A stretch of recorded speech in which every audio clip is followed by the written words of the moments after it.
entendo o negacionismo, assim, né, pelo menos uma parte dele, como uma negação, um ódio à vida que se apresenta.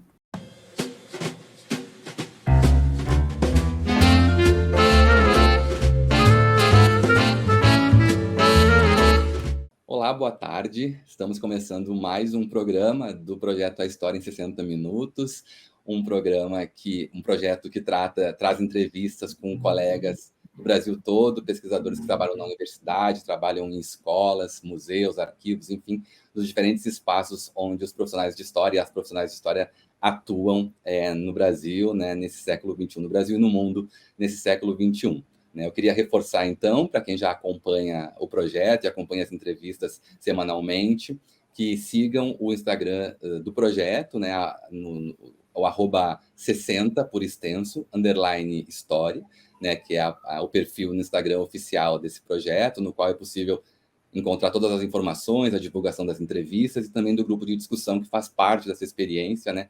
Nós temos um grupo de discussão que debate tanto o formato da entrevista como forma de divulgação científica, quanto, obviamente, o conteúdo das entrevistas, né? As ideias que são trazidas aqui pelas convidadas e pelos convidados. Além disso, também quero reforçar que as entrevistas estão disponíveis tanto no YouTube, nos canais do Departamento de História do SERES, o FRN, quanto do Programa de Pós-Graduação em História, também do SERES, e também em formato podcast, né? As entrevistas podem ser ouvidas também no perfil do projeto no Spotify. Então, nós temos essas duas versões, convido todas, aonde preferirem, no YouTube ou no Spotify, a acompanhar as entrevistas, tá bom? A nossa convidada de hoje é a professora Tamara Rodrigues, é professora do curso de História da Universidade do Estado de Minas Gerais, e é com muita alegria que eu recebo, então, hoje aqui a professora Tamara para mais essa entrevista. Muito bem-vinda, Tamara. Obrigada, Evandro. Obrigada de verdade pelo convite, né, por fazer parte desse projeto maravilhoso. E vai ser uma alegria dialogar com você. Estou super animada. Eu também. Então, para começar a nossa conversa, a primeira pergunta que eu adoro fazer, uma pergunta bastante ampla, mas que é muito legal de ouvir assim, o posicionamento das colegas, dos colegas, que é justamente, né, já que o projeto fala sobre o século XXI, tentando pensar assim, de uma forma bastante contemporânea, né, a história, o que seria a história, esse nosso campo aí, nesse século, no século XXI, na sua opinião? Nossa, que pergunta, né? Que pergunta boa. E difícil e, em certa medida, impossível, né, de ser esgotada e de ser respondida. Por isso, o formato das entrevistas é realmente sensacional, né, porque a gente pode pensar aí junto de outros colegas, né, e ouvir um pouco isso de forma como sai, né, o que será que sai. Então, eu acho que a primeira questão, assim, um primeiro ponto é que é difícil precisar, né, exatamente o que é essa história no século XXI, porque existem várias faces da nossa disciplina, né, muitas possibilidades de se fazer história. Essa pluralidade me parece já ser uma marca do nosso campo hoje, né? Eu vejo assim essa história, né, contemporânea como um espaço de disputa, né, de construção que garanta aí a experimentação de alguma diferença no mundo. Né? Então, se a gente pensar, né, se a gente pensa que aquela história do século XIX era muito atenta a narrativas universais, né, a nossa vai responder a isso, né, vai tentar ir na contramão disso. Eu acho que essa é uma característica. Né? Eu continuo muito apegada ainda, né, à segunda consideração intempestiva do Nietzsche, né, quando ele diz que a história tem que estar a serviço da vida e da ação. Né? Eu gosto muito disso. Eu leio essa tese, né, essa reflexão, como um convite para que a relação com o passado, né, não se resuma, não se esgote num conhecimento passivo sobre o passado ou sobre o tempo histórico em geral. Né? Então, acho que tem aí um convite, né, que acho que soa contemporâneo para a gente, né, que é para nos colocarmos numa tensão entre uma certa repulsa e um certo acolhimento, né, daquilo que nos antecedeu, né, para construir permanentemente outras realidades. Então, acho que a história tem essa responsabilidade hoje, ela tem assumido, né, essa responsabilidade, pelo menos algumas perspectivas, né? Então, é impossível produzir, eu acho, uma síntese, né, uma definição dessa história no século XXI, porque ela comporta muitas práticas, Mas, para mim, e tenho visto isso, né, não só na Tamara, mas em trabalhos aí no nosso campo, né, que não se limitam a saber mais simplesmente o que aconteceu, né, mas acho que as nossas pesquisas, nossos textos, nossas aulas, não se resumem, então, mais simplesmente a uma operação historiográfica, né, a realizar, então, diagnóstico sobre o passado, né? Mas acho que ela tem sido atravessada, digamos assim, por compromissos ético-políticos diversos, né? De forma mais explícita, assim. E também por demandas que eu chamo de demandas mais existenciais, né? Ou seja, para que essas realidades a serem investigadas, para que sejam, né, construídas, elas sejam mais justas. E por justiça, eu me refiro a uma espécie de um espaço, né, permanentemente aberto para a diferença, para a dissonância, né, e não mais necessariamente para a síntese. Então, eu acho que a história hoje, né, parte expressiva dela, está muito atenta a isso, né, a esse cuidado com a vida, com a realidade, com a diferença, né, sendo também aí uma espécie de condição de possibilidade para a própria mobilidade da realidade, né, para a própria mobilidade da história. Eu responderia assim. Não é Essa muito pergunta é tão difícil. É uma pergunta muito difícil, assim, e também ela é desafiadora, mas o interessante é justamente, e tem a ver com a tua resposta, é o fato de que cada colega, né, que tem participado do projeto responde de uma determinada forma, faz um determinado recorte dentro de uma na verdade uma pergunta que trata de concepções de história, né, nessa história, nessas formas de estudar historiografia plurais, como você colocou também na sua resposta, que é uma marca mesmo, né? A história se ocupa de muitos temas, problemas, assuntos, né? Assume formas variadas, ainda que dentro, pelo menos no nosso caso, de um rigor disciplinar que está colocado, mas que se abre, né, para outros problemas, dialogando com outros campos das humanidades e principalmente acho que foi muito no que você respondeu, né? Muito com a condição mesmo da experiência, com essa dimensão existencial que você trouxe, né? Para pensar. É uma forma de se pensar a história no século XXI, né? E é legal porque é uma forma que não é comum. Muitas vezes, assim, eu digo, na sala de aula, nas escolas, nem sempre isso é colocado dessa forma e é apresentado assim. E é algo que a comunidade discute na universidade constantemente, mas é importante que transite por todos os espaços, assim, inclusive por esse espaço aqui, pelo menos é uma intenção, que circule essa ideia, né? E nesse sentido que você trouxe, mesmo da sua resposta, né, para essa primeira pergunta, num segundo sentido, pensando na disciplina, assim, o que você acha que a gente ganhou e que a gente perdeu quando a gente, no século XIX, passou a se instituir como uma disciplina científica, né, gradualmente, mas, enfim, uma disciplina com pretensões, né, de um modelo como se organiza hoje, no formato científico, e se é o caso de pensar em ganhos e perdas, enfim, qual é o seu ponto de vista nesse sentido? Eu gosto muito dessa discussão, né? Sou suspeita. Eu, eu acho importante, né, começar dizendo que na história disciplinar, né, e eu acho que isso serve para a ciência em geral, os protocolos disciplinares, eles são estabelecidos por um confronto, né, entre experiências, sujeitos e procedimentos que vão se tornando mais centrais, mais convencionais, mais canônicos, e outros, né, que vão sendo necessariamente deixados à margem.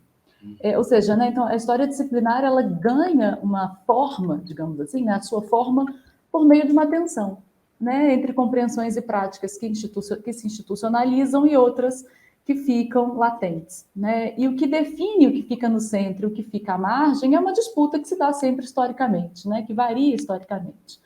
Então, quando ela se institucionaliza, ela necessariamente incorpora alguns sujeitos, tanto, né, os que vão fazer quanto os que vão ser analisados, estudados, né, alguns métodos, alguns estilos de escrita, alguns procedimentos teóricos, mas ela também necessariamente exclui, né? Então, então acho que faz sentido a gente falar em termos de ganha e perdas, né? Porque constitui um movimento permanente da disciplina e da ciência em geral, não só da disciplina história, mas acho que a ciência em geral, claro que isso vai ser específico, né? Para cada disciplina. Porque eu acho que faz sentido porque a gente então tem sedimentação, né? Tem construção de cânone e tem exclusão, né? Por consequência. Então, assim, se a gente pudesse falar necessariamente, né, assim, primeiramente dos ganhos, né, em termos até teóricos, talvez, Eu acho que a institucionalização, ela garante a profissionalização, né? Isto é, ela garante a construção de uma área de pesquisa, ela garante os salários, ela garante os financiamentos, a constituição de protocolos e métodos, né, de reflexões que de alguma maneira se propõem a ser mais responsáveis aí por enfrentamento de problemas históricos, sociais, políticos, culturais, né? Então, a gente garante uma espécie de espaço de debate, um espaço de formação, né, de disputa, claro, mas de formação que está diretamente associada à universidade, mas que obviamente não se restringe a ela, né? Mas as perdas, né, também são expressivas, porque como eu falei, a gente tem sujeitos, métodos, escritas que não estão né, no protagonismo dessa história, né, que não se tornaram canônicas, então que ficaram de fora mesmo desse espaço institucional por muito tempo, né? Então a gente poderia mencionar exemplos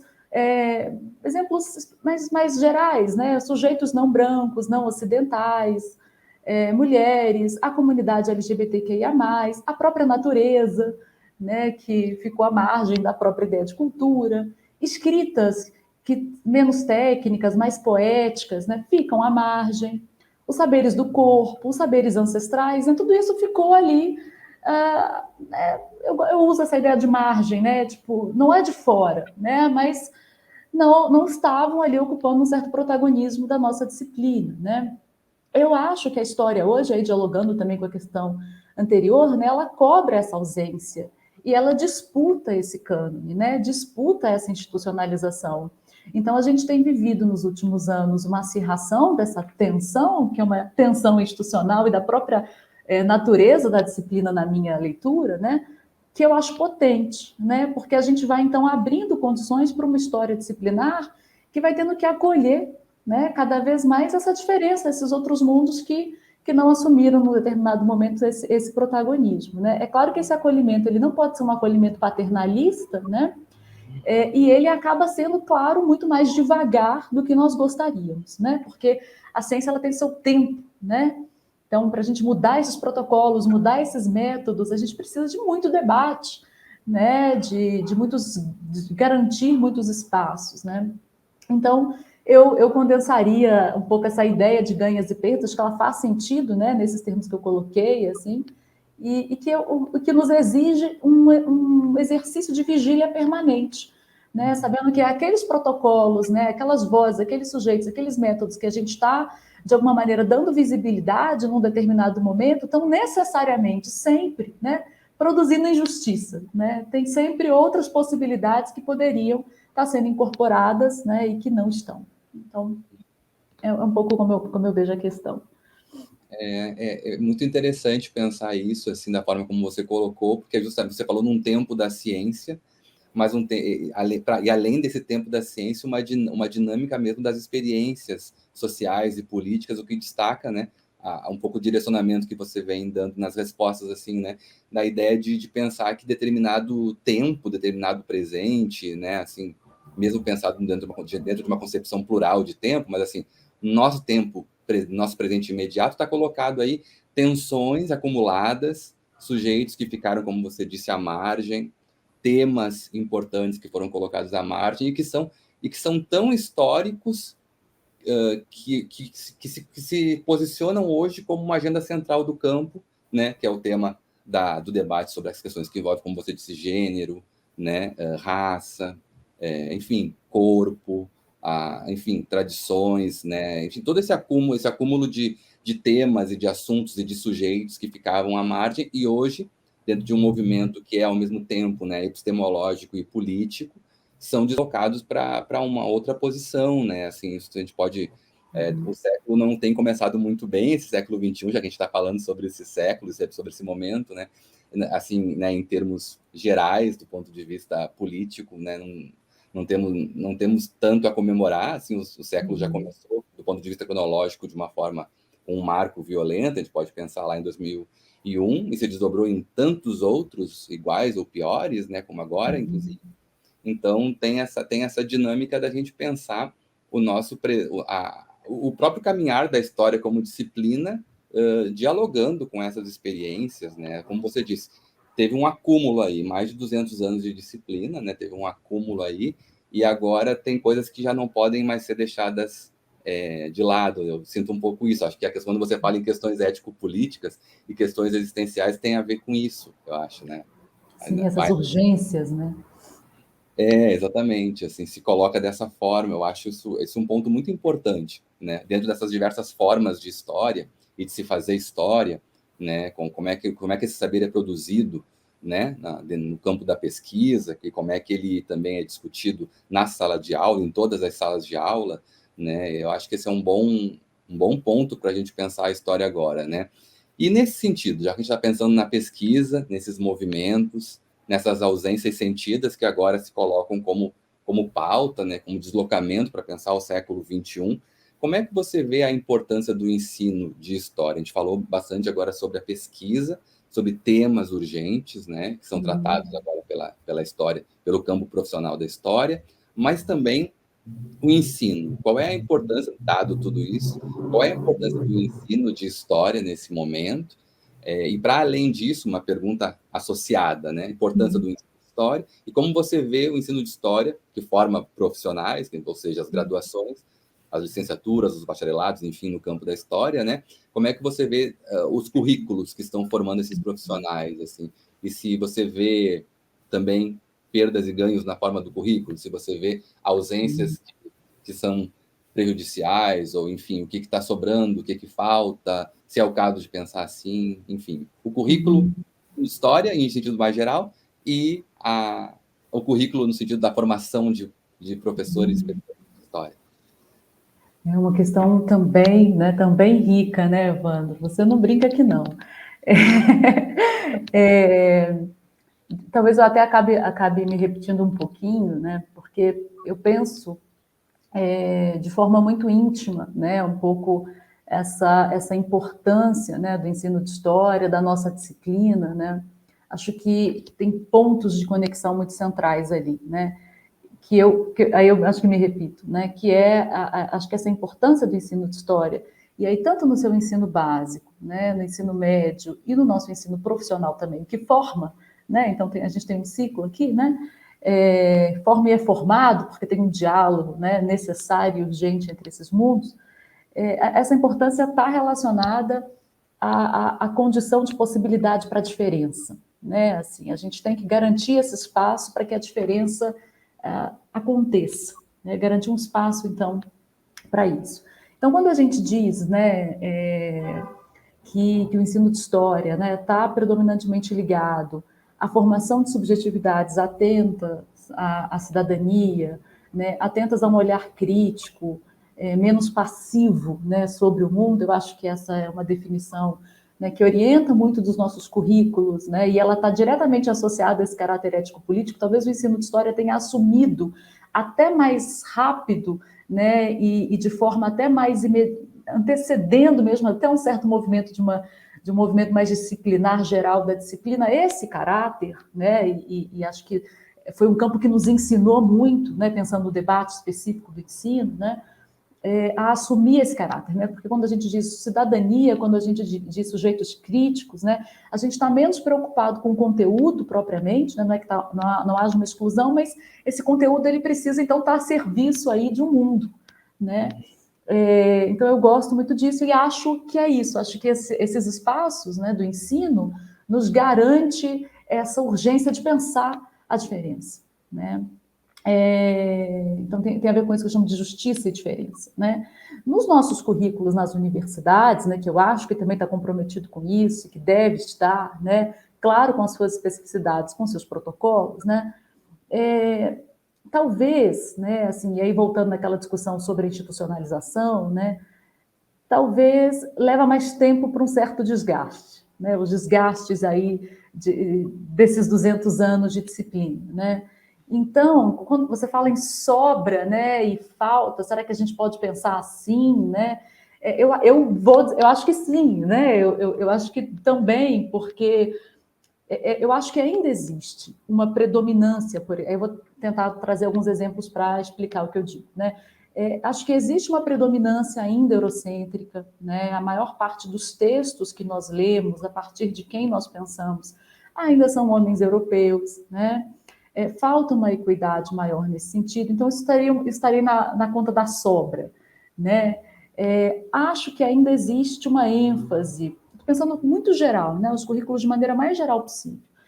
Uma ênfase muito conteudista, cronológica, né? Então, a maior parte dos nossos cursos se organiza ainda por uma linha do tempo, na história antiga, medieval, contemporânea, e é curioso, porque nós já problematizamos exaustivamente isso no campo teórico, né, no campo epistemológico, já desconstruímos isso, mas estruturalmente o currículo, né, permanece nessa estrutura.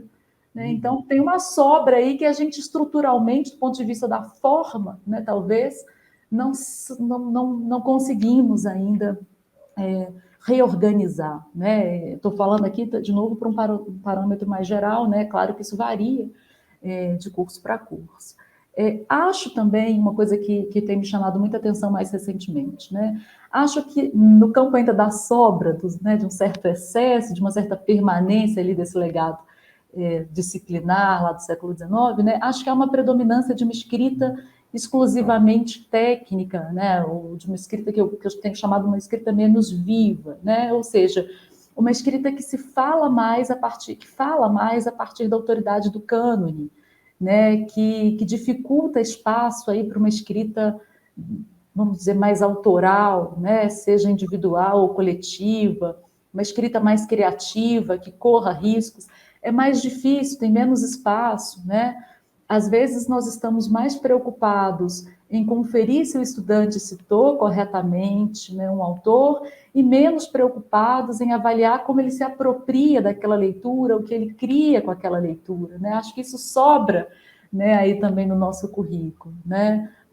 E há um outro exemplo, assim, não vou esgotar muitos exemplos, mas acho que há uma predominância da própria escrita como resultado da atividade intelectual. Né? E aí falta a valorização até de outros recursos, né, que não reduzidos à produção de narrativas convencionais. Né? Acho que a aula, por exemplo, precisa ser mais valorizada como um procedimento intelectual, a orientação, a extensão, essa conversa, né, que nós estamos tendo. Isso acaba entrando ali numa hierarquia, né, às vezes nem sempre justa, né? E aí que não explora a potência aí de outros recursos, de outras mídias, né? Claro que não é de maneira alguma para reduzir a importância da escrita, não é isso, mas talvez essa ênfase, né, numa escrita técnica, no domínio ali do conteúdo de um determinado autor, de uma determinada escola, ainda permaneça. Né? Mas eu acho, assim, para falar então do contrário, né, a nossa sorte, né, eu acho, assim, vou usar esse termo, é que o currículo ele é vivo, né? Ele é claro, ele é um documento institucional, mas que a gente subverte a todo momento, sobretudo no espaço da sala de aula. Né? Por isso eu acho que a sala de aula é central, ela é rica, ela é potente, né? O modo presencial aí precisa voltando aos poucos, né? Isso tem nos alegrado e não é à toa, né? Porque ali é exatamente o lugar onde tudo isso pode ser repensado, né? Onde isso tudo pode ser subvertido. Então, se por um lado, estruturalmente, a gente continua ali numa linha cronológica, naquele espaço, a discussão está sendo realizada de uma outra maneira, né? Então, acho que esse benefício, né, quando a gente fala de um currículo vivo, que é a sala de aula, que é a experiência de troca, né, que esse espaço pressupõe. Então, que acaba, de alguma maneira, não sei se equilibrando isso, essas sobras todas aí que eu trouxe como exemplo, né, mas problematizando, fazendo pensar, nos convidando ao desafio de enfrentar isso. Né? Eu acho que a gente, de alguma maneira, tem tentado, né? Tem tentado a todo momento pensar esses desafios e tentar avançar, né? E deixar um pouco esses formalismos que de alguma maneira nós entendemos que já são prejudiciais, né? Mas que estão aí presentes, subvertê-los, né? Aos poucos. Você trouxe vários elementos interessantes, muito interessantes para a gente pensar essa questão, sabe, Tamara? Porque é justamente isso, no início da sua resposta, assim, você falou sobre a sala de aula como esse espaço privilegiado, e esse espaço privilegiado para discussão sobre a diferença, né? Quer dizer, olha que coisa interessante, coisa boa, né? A sala de aula colocada num espaço público, entendendo, assim, a sala de aula da escola, mesmo na escola privada, a gente pressupõe que é um espaço de liberdade pública, o encontro de pessoas que fazem parte de uma comunidade, que vem de diferentes realidades, enfim, experiências familiares, enfim, experiências religiosas, experiências políticas, são, né, toda essa diversidade que, de uma forma ou de outra, mais ou menos aparece na sala de aula, né, essa potência da sala de aula, né, da história, ser garantido, né, o tempo da disciplina histórica nos currículos, em tempos, inclusive, de ataque a isso, de redução de carga horária para a história, né? Quer dizer, aprender a ser cidadão é aprender justamente a trabalhar com as diversas possibilidades de se pensar a diferença. Se a gente abre mão disso e desse espaço, em que momento vai se constituir um cidadão, né? Tanto em termos de conhecimento, quanto em termos de cidadão mesmo, no gesto político, né? Alguém que circula por uma cidade, circula pelo mundo, né? Como é que a gente vai pensar de uma outra forma que não seja essa, né? Assim, a diferença colocada nos espaços públicos, na sala de aula, né? Achei isso muito importante, assim, a gente pensar nisso, né? E também, um outro momento da sua resposta, você trouxe, para além dessa questão da sala de aula, uma outra nuance que envolve a sala de aula, né? Que é justamente a gente pensar que é na sala de aula, discutindo um texto, por exemplo, na universidade, ou na escola, com um livro didático, mas, enfim, discutindo a partir do texto, as pessoas falam, os sujeitos se pronunciam, eles passam a existir ali, né? É o que se espera que aconteça na sala de aula, as pessoas vão falar. E essa experiência de falar e de ouvir o outro, e de se ouvir e falando, inclusive, tudo isso compõe, inclusive, a própria escrita depois, né? Então, eu gostei muito também do que você falou sobre a questão das hierarquias, né? Aquela hierarquia da produção, quando ela é escrita, ela tem um certo estatuto valorizado. É óbvio que é isso que é importante, a escrita é um registro fundamental para a própria história, para a educação, para tudo. Mas a escrita ela não está isolada de outras experiências, né? A escrita ela é atravessada pelo que você ouve, pelo que você fala, né? Então, é interessante você trazer dessa forma, porque, inclusive, faz a gente pensar sobre esse próprio projeto aqui, me dá a oportunidade de falar, ainda não tinha tido, eu acho, essa oportunidade, de pensar esse próprio formato, assim, né? De testar a entrevista, assim, num formato audiovisual ou de podcast, você gravar esse registro ouvindo pontos de vista, né? Mas isso repercute na escrita de outras formas depois. Você também trouxe a questão da escrita técnica e da impossibilidade da gente ensaiar outras formas, né? Outras linguagens, assim. Eu acho que isso precisa ser dito, né? Isso tudo precisa ser dito. Isso é muito importante, né? Porque aqui, por exemplo, né, a gente está correndo um risco, assim, o que eu gosto de chamar de risco, né? Eu estou dialogando, claro que tem síntese, que tem leitura, que tem um repertório, né? Mas é aqui, né? A gente está gravando, enfim, então tem uma beleza também, né? Que eu não está totalmente ali resguardada, amparada, protegida por uma comunidade de citações, né? Então a Tamara pode de alguma maneira aparecer um pouquinho, né? Assim, claro que tem muita gente aqui atrás, né? Literalmente. Mas essa apropriação, de alguma maneira, ela aparece, né? E, então, tem uma operação intelectual, é rica, tem uma troca aqui, né? A gente conversando. E é importante, acho que, do ponto de vista do currículo mesmo, né? Como a gente vai passar a valorizar também essas experiências, né? Que fazem já fazem parte, né? Desse mundo escolar, né? Já está aí, né? Uhum. Aproveitando essa deixa que você trouxe agora de aproveitar, né? Aproveitar essas experiências, assim, eu queria também aproveitar para falar um pouquinho, né? Assim, também a partir do que você tem produzido, né? Enfim, você tem problematizado em alguns trabalhos seus essa questão de diversas formas. Eu estou pensando no seu artigo, né? Que pensa o sonho, né? A partir enfim, das diferentes experiências que envolvem o sonho dentro de a partir de um ponto de vista europeu, a partir de um ponto de vista americano, né, a partir das experiências dos povos da floresta, e também a partir de um teórico consagrado da nossa área na Europa, esses diálogos assim, que colocam, que eu tenho a impressão, quando eu li o seu artigo, né, que trata disso, que você coloca, inclusive, em xeque essas hierarquias, né, e assume essa discussão como importante para repensar esses assuntos. Eu queria falar também do livro que recentemente você publicou, né, organizou junto com o professor Hans Ulrich Gumbrecht, né, Reinhard Koselleck, que é esse teórico que eu estava me referindo agora há pouco, Uma Latente Filosofia do Tempo.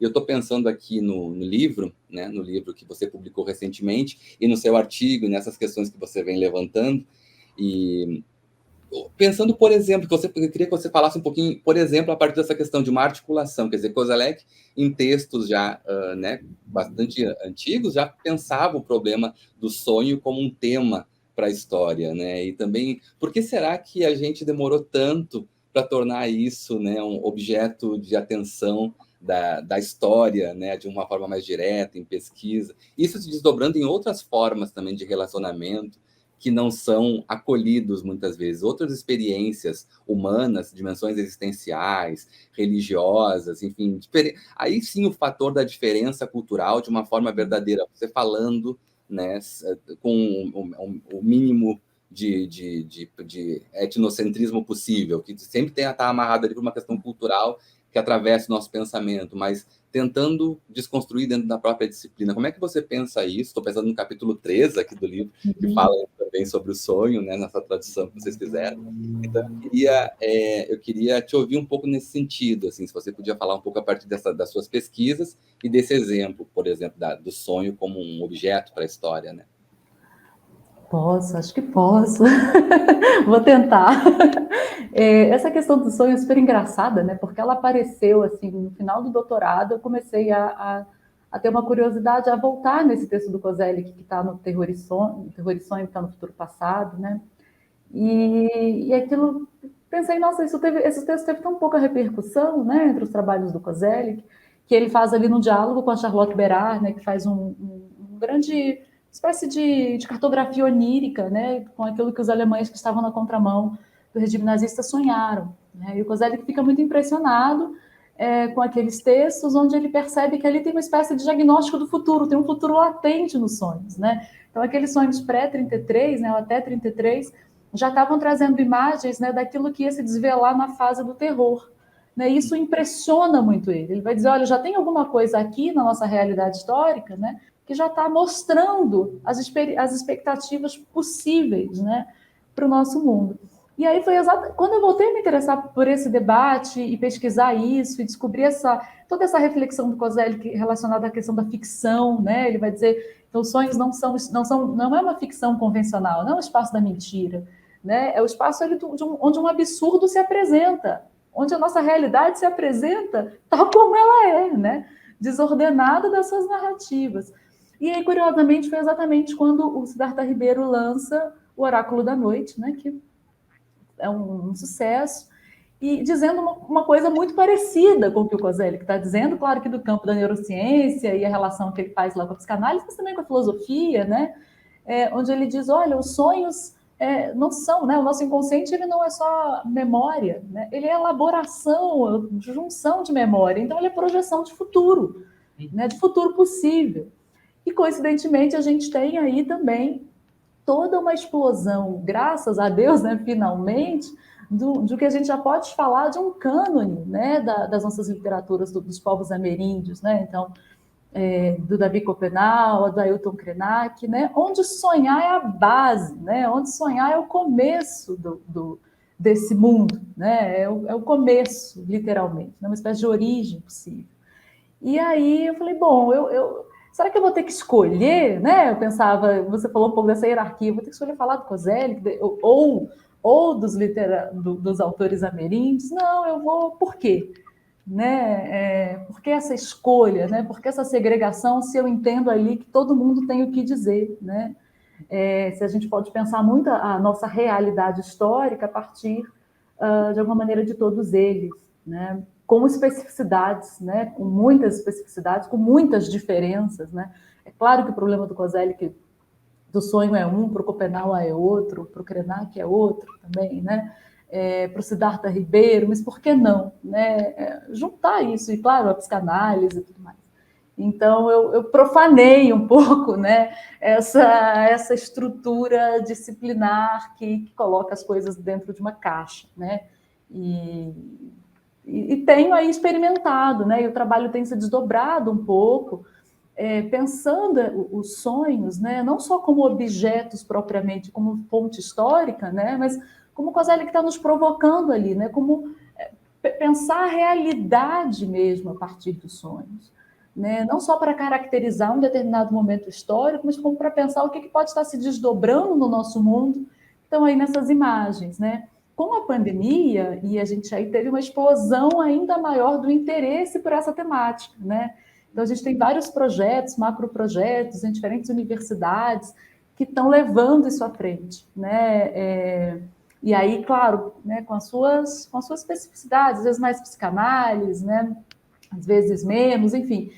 Mas eu acho que esse interesse é interessante, né? Ele é rico, ele indica alguma coisa, né? Eu acho que esse interesse pelos sonhos talvez demonstre, né, que as nossas linguagens mais convencionais, né, as nossas formas de narrar e de pesquisar mais convencionais, não estão dando conta um pouco, né, de nos ajudar a visualizar essas nossas realidades tão complexas. E a pandemia, então, vem e termina de tornar isso muito mais avassalador, né? Porque como que a gente narra esse absurdo, né? E enquadra esse absurdo, pensando sobretudo na situação do Brasil, né? Coloca dentro de uma caixa, assim, né? Dentro de uma narrativa com começo, meio e fim, com causa e consequência, não dá, porque é muito complexo. Então, eu acho que os sonhos, eles nos provocam, né, nesse lugar, né? De tornar o exercício de narrar, né, muito mais desafiador, né? Muito mais complexo. Como é que a gente difere ali o que é passado do que é futuro, né? De que passado que é, de que futuro que é esse, né? Então, o Coselli que diz um pouco isso nesse capítulo 3, né, que você mencionou nessa tradução, né? Essa ficção, e o real se unem de uma tal forma, né, que é muito difícil precisar esses limites, né? E isso é bom, né? Assim, isso é bom num certo sentido, né? É bom que essa realidade não seja linear, né? Porque ela não é linear, né? Ela não tem esse passado e esse futuro assim tão claro, né? Sim. Eles estão aqui nos disputando também, né? Não sei se eu respondo assim um pouco da sua questão. Responde sim, e que bom, enquanto você falava, eu pensava, que bom, né? Que bom que nós aqui em 2022 a gente tem esse espaço, que esse espaço existe, está se consolidando, né? Que a pandemia foi o fator, enfim, muito negativo para a vida de todos e todas, mas ele colocou em urgência a experiência do isolamento. Claro, a gente sabe que não foi os isolamentos foram muito relativos, depende da experiência social, das condições de cada um, mas de qualquer forma, essa experiência de pelo menos ter, por princípio, que você deveria se afastar das pessoas para evitar contágio, uma doença extremamente letal, né, no primeiro momento. Então, essa experiência ela também foi convertida numa abertura, assim, né? A gente pode fazer até um paralelo, inclusive, com as outras pandemias, com o início do século XX, vai um pouco nessa direção da gente pensar assim que esse tipo de experiência humana de sofrimento, elas provocam, não é à toa que são mais ou menos nesses contextos que a gente para e pensa, realmente o mundo é um pouco mais complicado do que a gente pressupõe em momentos menos caóticos, né? Então, só que isso está sempre aí, né? Essas questões que envolvem as subjetividades, elas estão sempre atravessando as sociedades e os nossos corpos, enfim. E que bom, né? Que bom que a gente pode, né, por exemplo, no seu caso, você pôde pensar articulando um debate muito contemporâneo, que envolve, inclusive, a questão do avanço dos debates sobre a questão indígena, ou mesmo da história indígena nos nossos currículos, né, da história da África nos nossos currículos, né? Então, esse eu acho que é um bom ponto para a gente pensar, né, como um ganho desse momento para a disciplina, a gente se abrir para isso, repensar, né, porque foi justamente como você colocou num contexto lá do nazifascismo, né, do Holocausto, do Terceiro Reich, que os sonhos aparecem e são analisados pelo Kozelek, né? E nós vivemos tempos agora também com um relativo autoritarismo colocado no Brasil e em diferentes partes do mundo. Então, como é importante a gente não perder, né, isso é a renovação e, ao mesmo tempo, a recuperação de assuntos que a gente deixou de lado em algumas épocas, mas que agora, como a gente vem falando desde o início da entrevista, não dá mais, né? Tem certas coisas que não podem mais esperar. É importante a gente pensar sobre isso, né? E nesse sentido, nesse mesmo sentido, já que a gente falou aqui também sobre o Holocausto, sobre, enfim, contextos traumáticos e sobre subjetividade, sobre como a história opera com isso, e pensando, então, também, né, o espaço público, o contexto atual, o debate sobre a nossa área de atuação, de professores e professoras de história, enfim, como é que você vê a posição, assim, o que você acha que seria uma boa posição para profissionais de história no espaço público, num contexto, né, em tempos de negacionismos, né, de toda ordem, né? Claro. Eu acho, assim, mais imediatamente eu respondo que a posição é de um combate, né? Assim, um combate aos negacionismos. E claro, né, isso vai envolver posturas das mais diferentes, né? Assim, como esse combate vai se dar, o campo vai responder aí com algumas estratégias distintas, né? E acho que todas são bem-vindas. A primeira delas, talvez aquela que esteja mais em evidência, né, pelo menos para mim, é tentar popularizar a verdade, né? Levar essa verdade para o espaço público, né? E esse me parece um investimento profundo assim do campo, né? Que tem tentado ocupar os espaços públicos, mídias, enfim, né? Discutindo isso, né? Então tentar levar para o espaço público as narrativas, né? Do que de fato aconteceu, por exemplo, sobre a ditadura, né? Dizer, reafirmar sempre, uma vez mais, né? Que a tortura e a violência existiram, né? De fato, e que existem ainda desdobramentos desse momento, dessa violência, né, hoje aqui. Isso é super importante, né? Importantíssimo, né? Acho que isso faz parte desse combate, né? Mas eu acho, assim, que, e aí tentando, né, avançar um pouco também, eu acho que ocupar o espaço público só com essas narrativas, né, ou seja, popularizando a verdade, estou chamando aqui de popularizando, né, mas ampliando para outras audiências isso que a gente entende como verdade, né, que a historiografia tem aí estudos e estudos, né, sofisticados sobre o tema, né, não é suficiente. E aí eu vou tentar explicar por que eu acho que não é suficiente, né, porque eu entendo os negacionismos, né, por mais diferentes que eles sejam, assim, eles têm uma coisa em comum, me parece, né? Eles estão assentados num ódio sobre a diferença. Eu volto a falar sobre a diferença, né? Quase um mantra. Mas existe um ódio de base ali por alguns sujeitos, por algumas experiências, né? Que contestam as visões de mundo de alguns, né? Então, eu entendo o negacionismo, assim, né? Pelo menos uma parte dele, como uma negação, um ódio à vida que se apresenta, a essa complexidade da vida, né? Que nós falávamos agora há pouco. Então, é mais fácil, me parece, para alguns sujeitos negacionistas, né? Dizerem, por exemplo, que o racismo não existe, né? Porque dizer o contrário, dizer que existe e que é estrutural, né, por exemplo, exige de todos nós, então, um trabalho existencial e coletivo enorme, né, como abrir mão dos nossos privilégios históricos, por exemplo. Né? Então, ser negacionista para alguns é mais fácil, porque esses seus privilégios continuam intocados, né? Eles se mantêm, então, numa posição que eu chamo aqui, né, de certa forma, para mim, né, de uma certa posição confortável perante a realidade, né? E aí é por isso que eu digo, às vezes, que popularizar a verdade não parece suficiente, porque para quem quer odiar, né, a verdade não basta. Né? Então, a Terra, para muitos, é plana e ponto. Né? E não importa as imagens, não importa nada. Então, aí é que eu acho que entra um desafio grande para a gente, né? Assim, um compromisso e um desafio, que é como é que a gente vai construir nas salas de aula, pensando na sala de aula como um espaço público, e o espaço público em geral, né, nas suas mais diversas formas, como é que a gente vai produzir, né, construir, digamos assim, atmosferas afetivas, né? Ou seja, como é que a gente vai despertar afetos de empatia, de amor, de inconformismo, né, e por aí vai, que sejam capazes de convidar essas pessoas a construírem outras realidades, né, acolhendo a complexidade da realidade, né, ou seja, como é que a gente faz para que elas tenham, eu não sei se empatia é a melhor palavra, mas vou usar aqui essa palavra, né, o mínimo de empatia para entender que o mundo não está à disposição delas, né? A Terra não é uma plana aí, ponto, né? E entender que as coisas se transformam, que se movimentam, e que esse ódio aí que está na base dos negacionismos não para isso, né? Não para, né? Elas podem continuar negando, mas a realidade vai continuar, né? O real se apresenta, o real se impõe. Então, é difícil, né? Esse é um desafio, realmente não tem uma resposta de como a gente constrói esses afetos, porque do outro lado, né, me parece, a gente tem vivido isso muito, né, no Brasil a gente experimentou na carne, na pele, né, do outro lado não tem um interesse na escuta.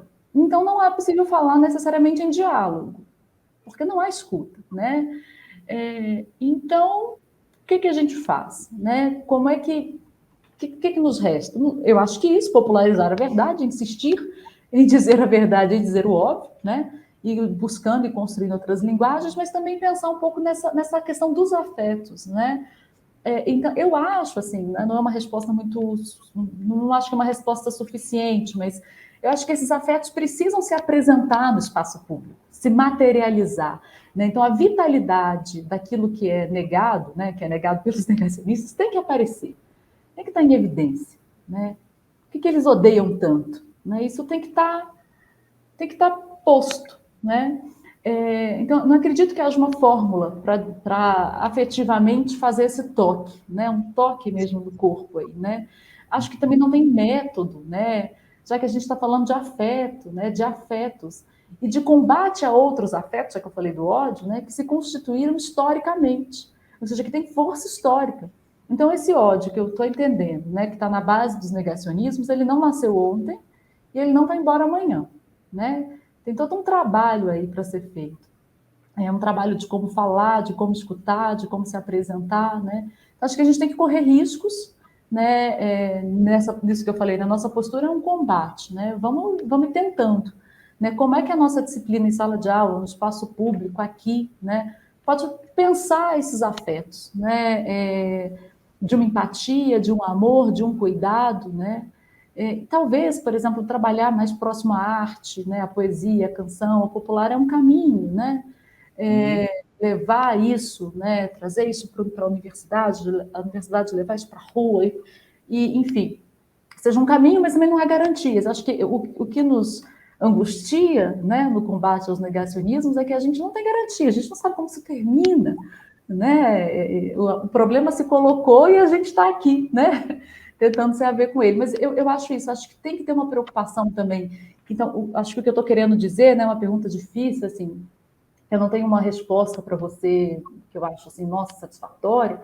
Eu acho que só uma preocupação epistemológica com a verdade, ela é muito importante, ela é decisiva, mas acho que ela não dá conta, né? Já que eu estou entendendo que o negacionismo não está na base de um problema epistemológico, ele está na ordem de um afeto onde as pessoas não querem, por exemplo, abrir mão, né, de privilégios mesmo construídos, né, ganhados historicamente, e problematizar isso tem um custo, né? Tem um custo existencial de você ter que se transformar numa outra coisa, né? Dizer, olha, realmente, eu sou branco, sou privilegiado e eu preciso ceder, porque são 500 anos de muita exclusão, né? E aí você ganha, você tem uma empatia, né? Você tem que abrir, né? Então, a ocupação do espaço público tem que estar aberta um pouco a isso, né? Que nós não estamos só lidando com questões epistemológicas, mas com questões afetivas. E aí, qual é o caminho, então, para esses afetos aparecerem? Não sei. Aí é o risco, né? Temos que experimentar. Eu não posso, infelizmente, precisar. Eu concordo plenamente com você, assim, sabe? Eu achei a resposta bastante satisfatória, porque justamente você aponta, você coloca, assim, caminhos para a gente pensar e coloca a questão, né? Porque eu tenho a mesma impressão que você. Eu tenho a impressão de que a gente precisa pensar essa história dos afetos e pensar também os afetos experimentados agora, assim, de imediato, porque eles também são históricos, é claro. Mas, assim, eu acho que esse é um caminho. Eu acho que tudo aquilo que afeta as pessoas faz parte das escolhas que elas fazem, né? E aí tem diversas formas que, enquanto você falava, eu fiquei pensando, nossa, realmente tem a ver com vários pontos que você colocou anteriormente em outras respostas, assim, envolve uma dimensão de justiça, né? Colocado assim, quais seriam as regras mínimas acordadas socialmente para a gente conviver, né? Numa experiência mais plural, numa experiência né, mais humanamente justa, né, mas também para além, né, nada, parece que nada é suficiente, precisa ser algo bastante, assim, com várias faces, né, tem que ser uma ação em diversas faces, assim. E como você disse, o debate epistemológico está colocado, essa é a parte sólida da questão, né? Isso, embora seja atacado, todo negacionismo não só contra a história, mas contra a ciência em sentido geral, isso tá colocado, é visível. A gente pode dizer, não é tão sólido assim porque existe um movimento contra. Mas ainda assim existem respostas muito consolidadas que, inclusive, colocam esse limite do real, como você colocou. Mas tem essa outra parte que ainda está por ser feita ou por ser aprimorada, né? Que é a questão dos afetos, assim. O ódio, né? O ódio, a ideia do ódio, a diferença, a ideia não, a realidade do ódio, a diferença, tal como ela se coloca, precisa ser pensada porque isso é histórico, né? E o sofrimento que os ódios em geral, né, provocam, eles também são as formas de sofrer, né? Assim, é algo que a psicanálise discute muito, né? Você sabe que eu tenho interesse por isso, por esse campo, e o Freud já dizia isso, né? As pessoas sofrem de formas diferentes, né? Então, isso, ou seja, ao dizer isso, ele diz o sofrimento humano é histórico, né? O Freud lá do campo dele reconhecendo que, olha, as formas do sofrer variam. Esse sofrimento aqui da minha época é o sofrimento que essa realidade histórica aqui permite. Como foi o sofrimento no passado? Quais são os sofrimentos que são contemporâneos, né? Mas que não, muitas vezes são deixados de lado.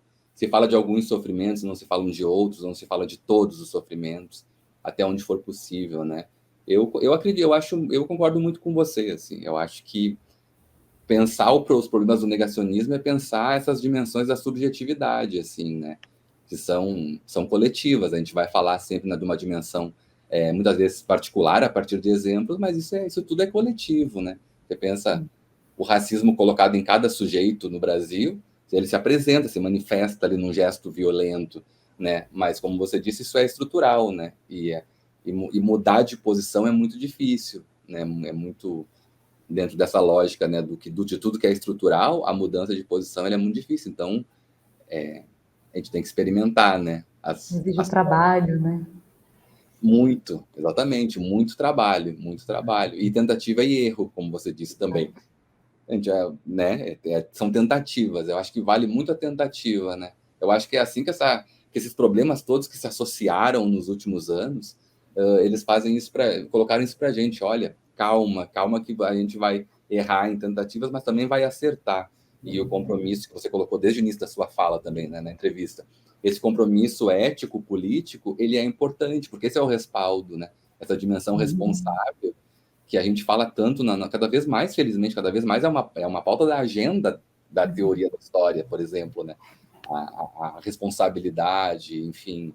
Então, é isso. É importante a gente ver esse gesto responsável da nossa área em relação a isso que está acontecendo, mesmo se colocando em experiências de risco, que podem dar mais ou menos certo, mas tem um lastro ético que nos garante algo que a gente pode contar, né? Eu acho que isso é muito, muito importante. E, bom, a gente está se encaminhando já aqui para o final da nossa entrevista, e essa última pergunta eu também gosto muito dela, porque é um momento em que, de novo, né, eu posso ouvir, assim, né, as colegas se manifestarem, nesse sentido mesmo que a gente falou a entrevista inteira, mais subjetivo, né, porque a subjetividade é política também, então uma resposta profissional, mas que está atravessada pelas experiências de cada uma, as respostas variam muito, e isso é muito legal. Né? Eu queria que você respondesse para a gente encerrar, Tamara, que você falasse um pouquinho sobre como você acredita, depois de tudo isso que a gente falou, que a história participa hoje, aqui nós estamos em 2022, como é que isso atravessa a vida, faz parte da vida das pessoas, né, hoje, e também como a história atravessa a sua vida. Como é que você acha que a história faz sentido, né, ou dela dá sentido para a sua vida particular? Outra questão difícil, né? Mas boa também para a gente pensar. É, é difícil, eu acho, dizer o que é o tempo histórico, né? É e não é, né? Assim, a gente pode até dizer, mas a gente talvez não fique satisfeito, né, com uma certa definição.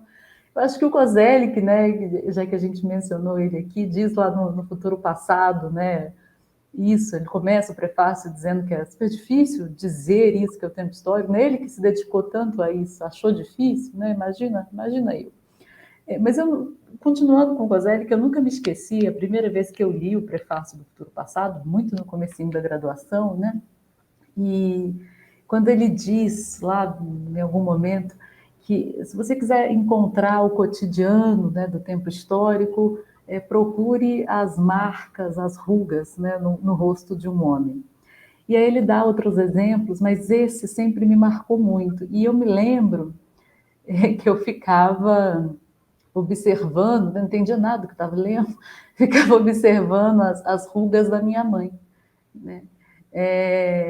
E aí eu ficava pensando, né, sobre esse encontro, né, vendo aquelas marcas, pensando nesse encontro da vida dela com a vida que veio antes e depois dela, né, os filhos, os pais, os avós, né, e o mundo, né, e todo mais, né.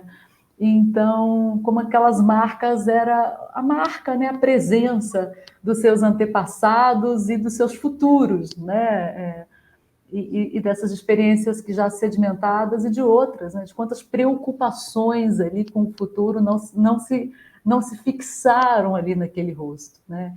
Então, eu acho essa pista aí do Kozelli que sempre me chamou muita atenção, me lembro que eu fiquei muito marcada por isso lá no comecinho da minha formação, né?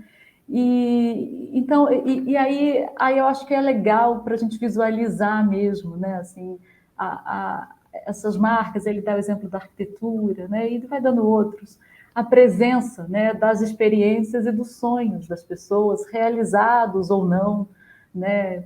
Sonhos que se frustram também, expectativas que não dão certo, mas que tornam a existência possível. Né? Então, o tempo histórico ele faz parte da vida das pessoas porque ele é a condição de possibilidade da nossa existência. Né? A nossa vida é determinada, né, por passados e por futuros, né, que se apresentam, alguns mais, outros menos, né, que nos mobilizam, que nos disputam. Alguns nós temos mais consciência, outros a gente nem imagina, né? A gente está aí, por isso Freud é importante, né?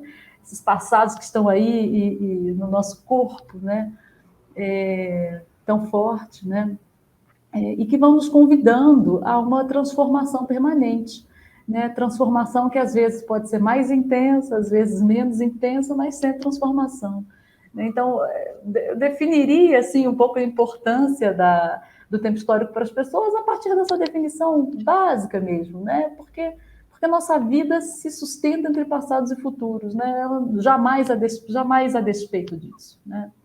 E aí, quando você pergunta, né, que é talvez mais difícil ainda, qual o sentido da história para a minha vida, né?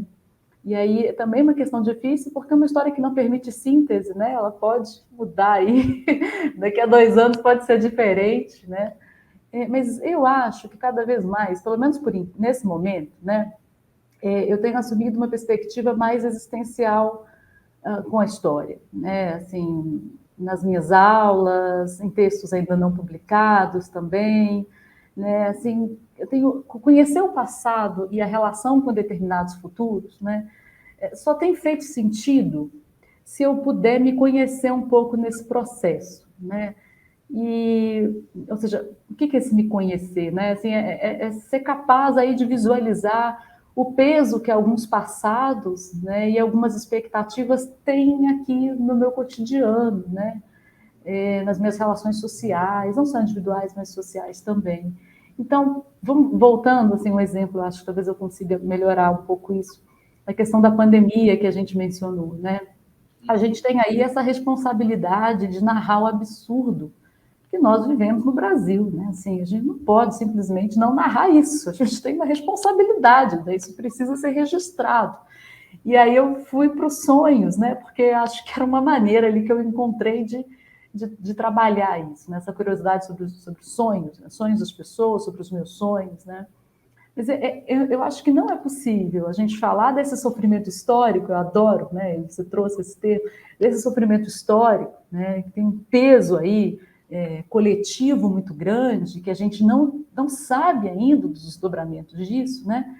Eu não posso falar disso sem me colocar também, ou seja, sem colocar o meu sofrimento, sem colocar os meus pesadelos, né? Porque eu sofri, né? Eu sofro, né? E eu acho que isso não pode desaparecer simplesmente da Tamara que pesquisa, da Tamara historiadora, né? Então, é claro que não se trata de reduzir a escrita e a pesquisa à Tamara, não é isso, né? Mas eu não posso me ignorar, né? É isso que eu estou, então, chamando de uma experiência, de uma relação com a história mais existencial, né? E aí dialogando com uma tradição, talvez, que abra espaço para isso, né? Então, eu tenho tentado inspirar os meus estudantes assim, em sala de aula no sentido semelhante, né? Então, nas aulas de teoria, por exemplo, eu tenho feito um exercício, fiz algumas vezes e tem dado certo, que é o ensaio final do curso, os alunos podem escrever sobre qualquer coisa, né, inspirados pela disciplina. Qualquer coisa, assim, não tem uma delimitação, não. Escrevam sobre qualquer coisa.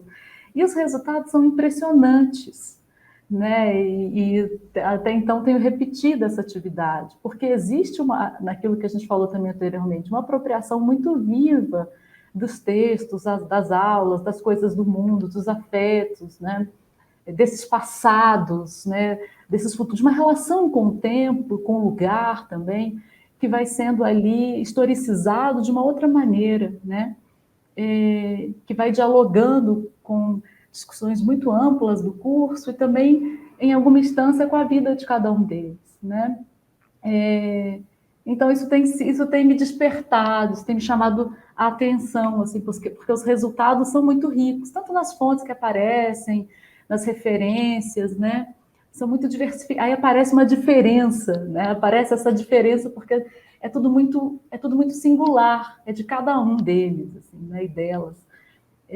Então, é nesse movimento que eu acho que eu tenho me interessado hoje pela nossa disciplina, né? Pela teoria, pela historiografia, tem uma potência aí nesse encontro dessa subjetividade com a história, né? Muito rica. E eu acho que é um pouco por aí, né? Ou seja, eu tenho pensado, aí eu volto lá na primeira questão, né? Quando eu citei o Nietzsche, porque eu acho que a história, se ela tem algum poder, né? Se ela tem alguma utilidade, vou referenciar diretamente o Nietzsche, né? Se ela tem alguma utilidade, eu acho que é essa, né? É nos ajudar aí nessa tarefa que é viver, né? E é um pouco disso que eu tenho, de alguma maneira, tentado e percorrido, por enquanto, né? Quem sabe depois. Sim, eu gostei muito da sua resposta a essa pergunta final, Tamara, porque, ao mesmo tempo, eu pensei duas coisas assim, em simultâneo, assim, a partir do exemplo que você trouxe. Essa ideia, essa crença que eu acho muito boa na educação, no ensino de história, por um lado, né? E, por outro lado, essa ideia de que esse ensino de história deve lembrar a todos nós, assim, que nós somos históricos, somos a ideia do sujeito, né? Nós somos históricos. Todos nós, quando você fala, eu não posso deixar a Tamara de fora, sim, porque você se reconhece como parte, né? A gente não está do lado de fora, e isso não tem nada a ver com qualquer comprometimento teórico, metodológico, porque isso está bastante consolidado, cada vez se consolida mais, a gente não precisa ter dúvidas sobre o nosso rigor, e a gente tem condições de dizer isso, somos todos históricos, né? Então, Exato, querido. muito bom, muito bom. Foi linda a entrevista, muito obrigado mesmo. Muito obrigado, adorei, adorei. Sou eu que agradeço, eu adorei mesmo. Foi difícil pensar essas coisas, difícil responder, mas foi um exercício incrível, foi ótimo para mim. Me fez pensar e sair outra daqui, né? Foi ótimo. Que ótimo, para mim também. Então, Obrigada, só obrigada para mesmo. encerrar. Obrigado também, eu só quero reforçar, então, aqui, né, falar do livro, mais uma vez, Reinhard Koselleck, Uma Latente Filosofia do Tempo, publicado pela editora da Unesp, né, muito recentemente. Tem muito a ver, eu acho que lendo aqui a gente entra em contato muito com quem a gente conversou aqui, né, então acho importante divulgar. Mais uma vez, Tamara, muito, muito obrigado, foi ótimo. E a gente volta na semana que vem com mais uma entrevista do projeto A História em 60 Minutos. Até lá!